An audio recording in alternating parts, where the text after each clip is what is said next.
there's the contention that within popular music, rock and so forth, the words don't count. It's the beat. It's the beat. Do words count? I think. Lyrics? Yeah, of course I do. Especially the people who've got to sing them. Taupin gets more criticised than I do. When you see a record review, I always come out with it fairly lightly, even if it's a bad review, and Taupin gets hammered to death because his lyrics are pretty. Well, they're very mixed. You know, like they're not to a set pattern. You don't know what he's going to write next.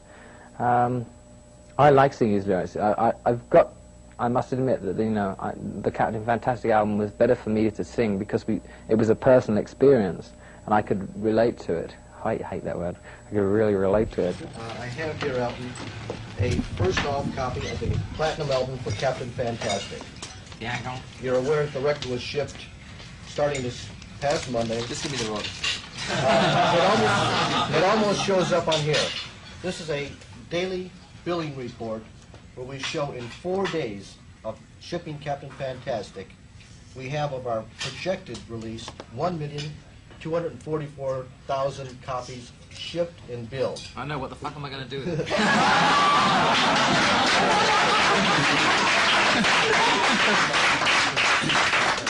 We had Nervous laughter.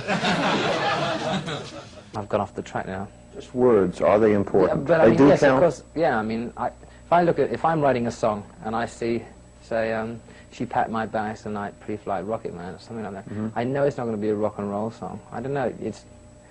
They mean a lot to me. I study the words first, and the words are very, very important, especially things like ticking. And I think a lot of people buy our songs for the words, not just the melody. They like to sit down with the album sleeve open, because we always put the words on the album sleeve, and they like to sit down, listen to the records, and read the lyrics.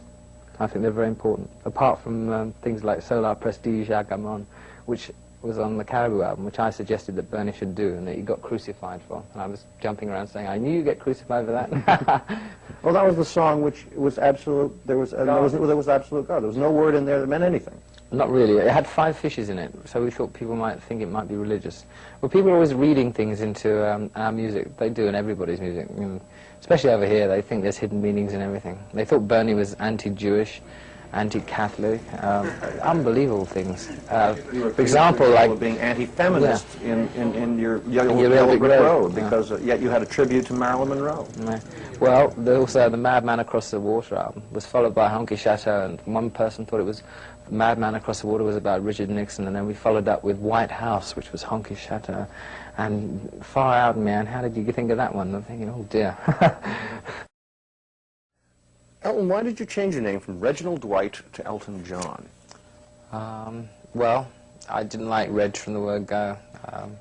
It's not a name you associate with a young kid. I mean, it's horrible. It's a very adult name. It's like, I suppose, Hector or something like that. It's a very typical English upper crust name that I didn't really enjoy. And I didn't particularly enjoy my childhood, so as soon as I could get rid of it, I wanted to. And also, Reg Dwight doesn't exactly sound like the world's #1 crooner. So I wanted to pick something that would sound a little bit more romantic. Reg just wasn't it for me. Do you like being called Captain Fantastic? You're the first person that's called that.